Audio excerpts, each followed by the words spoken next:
In this video we will discover creepy stories from funeral homes and crematoriums. If you like top 10 videos or you're new to the channel, subscribe and click the bell to be notified of all our new videos. New videos are released weekly. Now let's begin the countdown. Bobby Wilks. In 1988, Bobby Wilks was 51 years old and he had been the funeral director at the Barber Funeral Home in Cross Plains, Tennessee, for at least 20 years. At the grave sites, Wilks would often advise the families of the deceased to not watch the lowering of the casket because it might be too difficult. Many families heeded his advice. After all, he was the expert when it came to funerals. In October 1988, Wilks gave a family his usual gravesite spiel, and the pallbearers walked away from the gravesite of their deceased loved one, but kept Wilks in their sight. That's when they saw Wilks throw some potted flowers into the grave, and he didn't put on the lid of the vault, a $375 add-on that Wilks had sold them. They went to the police and they arrested Wilks. Once Wilks' arrest made the news, other families filed complaints against him. The only way to check the claims was to exhume bodies that were buried by Wilks, and 30 graves in all were dug up. Like the initial case that Wilks was arrested for, some of the graves were buried without vaults, but sadly, that was only the beginning and the least offensive thing he did.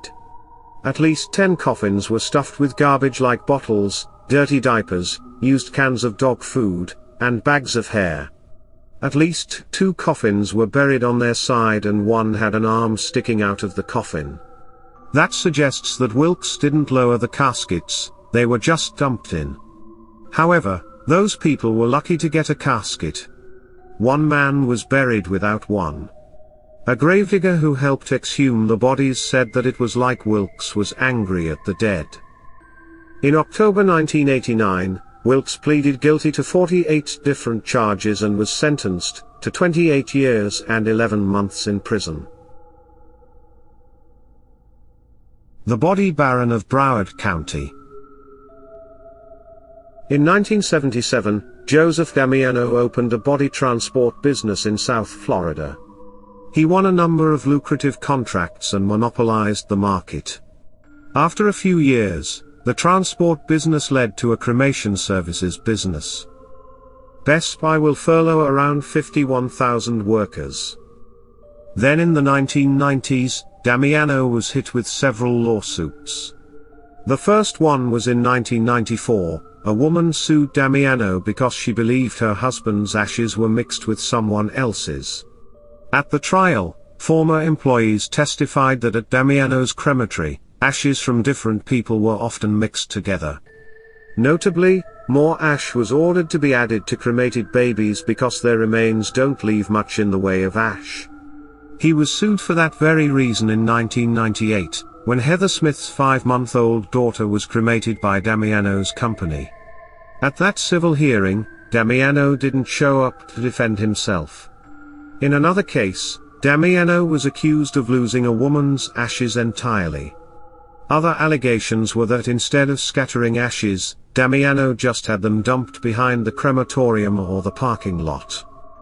In every civil case, Damiano lost, and he was ordered to pay $39 million to the people he wronged. However, barely any money was collected by the claimants because Damiano didn't have any property in his name. Instead, he put all his businesses and property in the names of other people. In 2001, there was an investigation of funeral services in Florida, and the fact that Damiano owed so much in lawsuits and an additional $15,000 in fines to the government, he quickly drew their attention. They looked into his business and found out that Damiano didn't have a license to run an incinerator. They also made another startling discovery: Damiano had been illegally renting out body estone embalming school without the survivors' knowledge. In at least 2 cases, Jewish people were embalmed, which is prohibited in Judaism. As many as 600 bodies were illegally rented out for $110 each.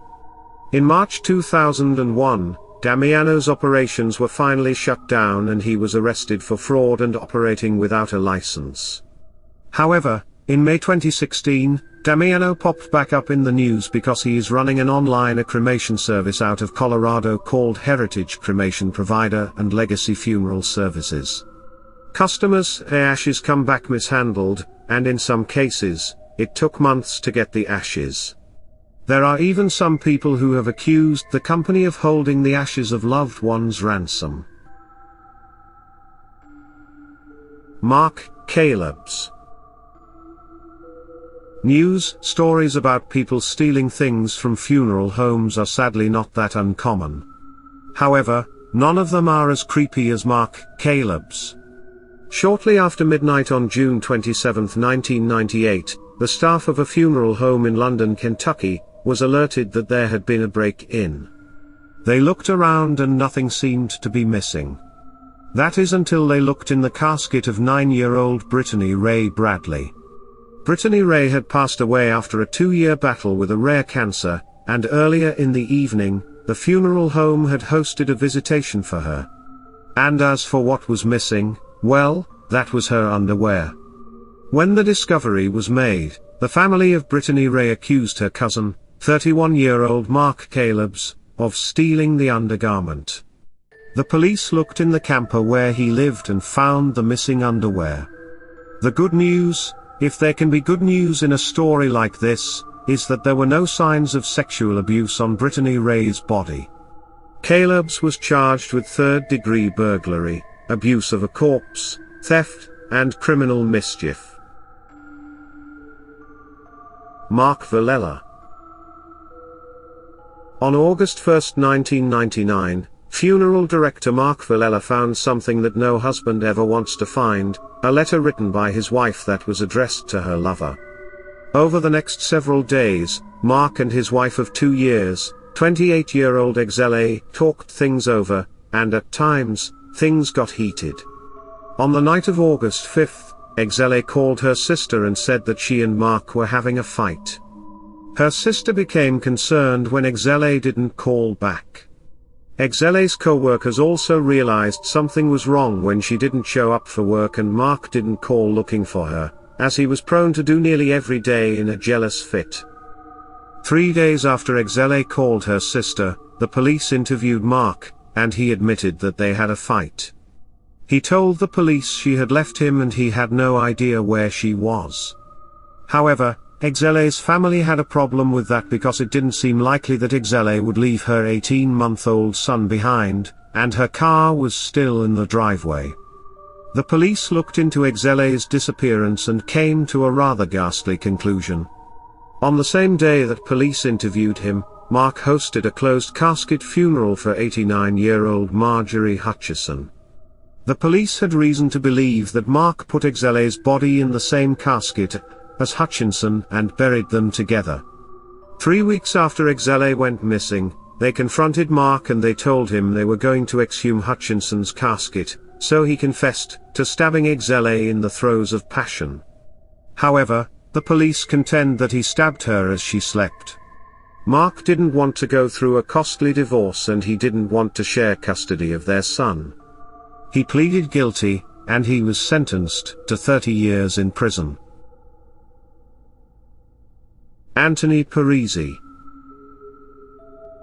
In July 1986, Anthony Parisi passed away at the age of 83. Parisi, who was a co-founder of a grocery store in Mount Vernon, New York, died of natural causes and his body was being held at the Yananchuono Funeral Home, also in Mount Vernon. On the morning of July 26, the employees of the funeral home went to prepare Parisi for his burial, and when they looked into his casket, they discovered that his head was missing. The police were called and they speculated that sometime in the middle of the night, someone broke into the funeral home and they used a razor or a scalpel to remove the head. Once the head was cut off, the intruder took it with him or her. Nothing else in the funeral home was stolen or perturbed. There weren't even signs of a break-in. The police are baffled by the case. They have no idea who stole the head, why it was stolen, and they don't know what happened to it because it was never found. Julie Mott. On August 15, 2015, friends and family of Julie Mott attended her visitation at a funeral home in San Antonio, Texas. Had she been alive, it would have been her 26th birthday, but Mott had lost her battle with cystic fibrosis the week before. She had been diagnosed with the life-shortening disease when she was 2 years old. While the funeral should have been part of the grieving process for Mott's friends and family, the funeral was the start of a new nightmare. Sometime after the visitation, but before the funeral home closed for the day, someone took Mott's body out of her casket, and then they took her body with them. Sadly, the body has never been found. The police are unsure who stole the body of the pretty, young woman, and they are exploring multiple theories. One theory is that an ex-boyfriend who was supposedly obsessed with her took the body. He was one of the last people seen exiting the chapel. However, police used cadaver dogs to search the man's car, home, and some property owned by his grandparents, and nothing was found. He's also never been publicly identified by the police, let alone charged with any crimes. Another theory that comes from the owner of the funeral home, Robert Dick Tips, yes, that's his name. He believes that the body may have been stolen by someone who was morally objected to cremation. Another theory is that the funeral home may have been involved in the disappearance. In January 2016, Mott's family sued the funeral home for gross negligence. The ex-boyfriend also blames the funeral home. He says that they lost Mott's body or had her prematurely cremated. In the funeral home's defense, Tips pointed out that he helped organize searches in the first weeks that Mott's body went missing, and he has offered a $20,000 reward for information on the whereabouts of her body. Robert Winston. Most people get into the funeral business because it's a family business. Robert Winston, on the other hand, got into the business when he was 49 years old after he retired from being an electrician. While on the job, he developed asbestosis, and after he settled with the asbestos company, he went to school to train to be a funeral director. Winston passed his exams in 1991, and in 1993, he opened the Newman Winston Memorial Chapel in McKeesport, Pennsylvania, with his settlement money. The problem was that Winston wasn't a great businessman. He was never really good at collecting the hundreds of thousands of dollars owed to him, and by late 2000, he was in deep financial problems. One steady source of income for Winston came from the McGee Women's Hospital, and Winston's job was to cremate fetuses and dead newborns. The problem was that he would take the money from them and put it towards other bills. However, since he did this, he couldn't afford to cremate the fetuses and the bodies of the infants, so he just stored them in the funeral home. Then in March 2004, Winston had his license suspended for 3 years. No, it wasn't for storing dead babies and fetuses. He was suspended for running an unlicensed funeral home, and he didn't notify the state that he was selling prearranged funeral plans. Since Winston didn't have a license, he had no income, and he lost the funeral home. When he was evicted, he moved the bodies and the fetuses to the garage at his home. In August 2005, his ex-wife called the police, and she told them that he may be storing bodies in his garage. The police searched the garage, and inside they found 179 fetuses that were over 16 weeks of gestation, 154 fetuses that were under 16 weeks of gestation, 253 biohazard containers containing unspecified fetal autopsy remains, and the remains of 19 newborns that were born alive but died shortly after birth.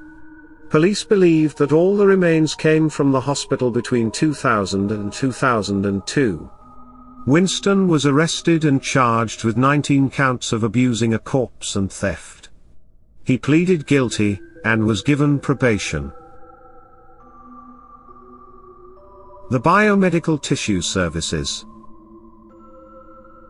Michael Mastromarino was a dental surgeon, but he lost his license in 2002 because he was caught using intravenous drugs while he worked on patients. His next business venture was his own company called Biomedical Tissue Services, which was based in Fort Lee, New Jersey, and it was a company that took bones and tissue from corpses to be used for implants. While it may sound grotesque, taking bones and tissue from dead bodies isn't uncommon. Many people know that doctors can take organs from people who are already still alive and then transplant the organs into someone else. Well, bones and some tissue don't have the same problem with immediacy, so they can be harvested a few hours after death at funeral homes. However, in order for a company to harvest a body, 4 basic conditions must be met. First, they have to have permission from the deceased and/or the family. Second, the person couldn't have had any communicable diseases. Third, the person couldn't be too old. And finally, the person can't be dead longer than 15 hours. Just 4 common sense rules, and Mastromarino's company ignored all of them. Mastromarino used a network of undertakers, and he would pay them a standard fee of about $1,000 per body. He would then send a team of 3 people and they would harvest the body. None of the families were aware that any of this was happening. One notable body that was carved up was the former host of PBS's Masterpiece Theatre, Alistair Cook. When Cook died, he was 94 and had cancer, yet arm and leg bones were taken from his body. On each body, Mastromarino apparently made $10,000 to $15,000, and he illegally harvested bone and tissue from at least 1,076 bodies. If you do the math, it's clear that the grotesque scam made Mastromarino a multi-millionaire. The problem was that people were getting sick because of the transplants. Just a few horrifying examples include a 23-year-old man who had surgery to repair a torn ACL. He was given cadaver cartilage that was harvested 19 hours after death. During that extra time in the dead body, a deadly fungus formed on the cartilage, and when it was transplanted, it infected the man's knee. A 74-year-old woman got a bone implant in her lower back and she contracted syphilis from it. A 41-year-old man tested positive for HIV and hepatitis C after getting a bone implant for a degenerative disc disease. And again, those are only a few of the cases. The true toll of the scam will probably never be known because Mastromarino flooded the market with possibly tainted bone and tissue, and it had been implanted in over 10,000 people. Things started to fall apart for Mastromarino in November 2004, when the New York Police Department was called into a funeral home that was formerly owned by one of Mastromarino's funeral directors. After a lengthy investigation, they arrested Mastromarino, 3 of his employees, and 3 funeral directors in connection with the body harvesting ring. Mastromarino was sentenced to 18 to 54 years in prison, and his wife agreed to pay $4.6 million to the families touched by Mastromarino's bone and tissue network. Mastromarino died from metastatic liver cancer in July 2013 at the age of 49. Walter and Helen Pestinikas. In March 1982, Joseph Clee, a 90-year-old retired coal miner with black lung, went to a hospital in Scranton, Pennsylvania, because he was having problems swallowing. While he was in the hospital, he made funeral arrangements with Walter and Helen Pestinikas, who owned a local funeral home. After his 4-week stay in the hospital, instead of returning home to live with his stepson, Clee went to live with the Pestinikases. The Pestinikases, who were both in their 60s, put Clee up in a converted patio area of a defunct bar that they owned in rural Scranton. 2.5 years later, on November 15, 1984, Clee was found dead in the bar. The authorities were called and Clee's body was taken to the medical examiner. The authorities also noted that the area where Clee had lived for 2.5 years was unfit for human habitation. Notably, there was no refrigeration, no sink, and no insulation. Also, human waste was scattered about the small room. Clee's body was taken to the medical examiner, and the ME concluded that Clee had starved to death and had suffered severe dehydration. He also hadn't eaten in the days leading up to his death. However, This was pretty obvious because, at the time of his death, Clee weighed only 62 pounds. Amazingly, since Clee had paid for his funeral arrangements with the Pestinikases, the medical examiner gave his body back to the couple, and they buried him. The police said the family had the final decision when it came to who would bury the body. Clee didn't have many relatives, and the few he did have couldn't afford a funeral for him elsewhere, so they decided to send his withered body to the funeral home that was owned by the people who slowly starved him to death. 6 days after Clee was reported dead, the police went back to the room where he had lived out the last 2.5 years of his life and found that the Pestinikases had cleaned it and painted the room. There was also a walker in the room that wasn't there before. The Pestinikas were arrested and they were accused of holding Clee captive as they stole his money and starved him to death. When Clee moved in, he gave Helen Pestinikas access to his bank account, which had about $35,000 in it, but when he died, there was only $55 remaining in the account. The Pestinikas' defense was that Clee was old, and anorexic, he suffered from black lung, and he had several other medical conditions that could have contributed to his death. They said they did the best they could for him, and he died of natural causes. They also claimed the autopsy was botched. To refute their claim, Clee's body was exhumed in February 1985 and another autopsy was performed.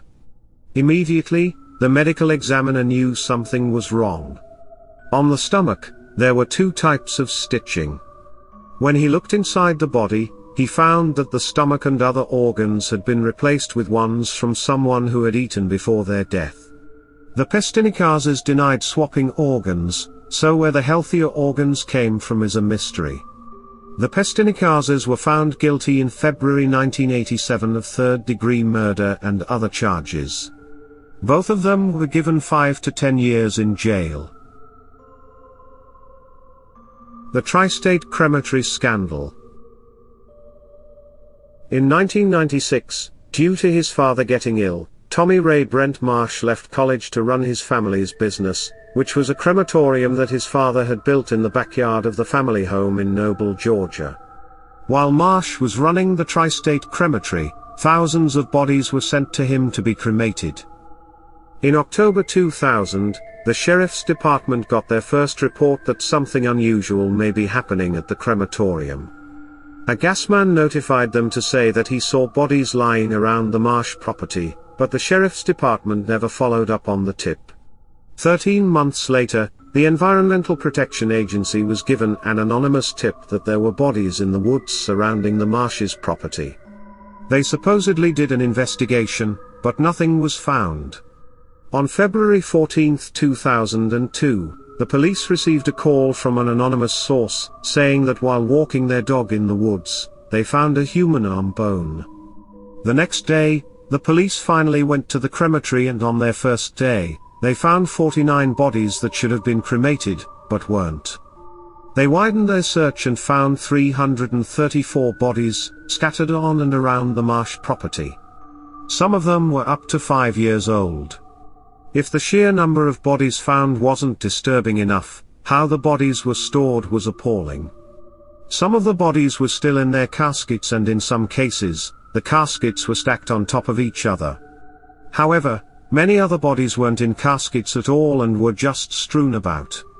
Some of them were still dressed in hospital gowns, complete with wristbands. Bodies were found throughout the woods, hidden in nearly every building on the property, and some were dumped into holes in the ground. Of course, since some bodies had been there 5 years, there were almost all levels of decomposition. For example, in the garage, police found coffins with bodies in them stacked on top of each other and even more bodies just lying around with their fluids leaking out onto the ground. Needless to say, while Marsh had considerable fewer corpses than Rob Zombie, Marsh's home was definitely a lot more terrifying. As for why he did it, Marsh's lawyer said Marsh had mercury poisoning from the cremation process, and it was like he was living in a fog. The police think he just got too far behind in his work or that he never really wanted to be part of the family business. Marsh was hit with 787 felony charges. This included 179 counts of abusing a corpse and 439 counts of theft. Marsh pleaded guilty, and he was sentenced to 12 years in prison in February 2004. It also cost the county and the state $10 million for cleanup and recovery of the bodies. In total, 133 bodies couldn't be identified. Do you agree with our picks? Check out some of our other videos and be sure to subscribe and ring the bell to be notified about our latest videos.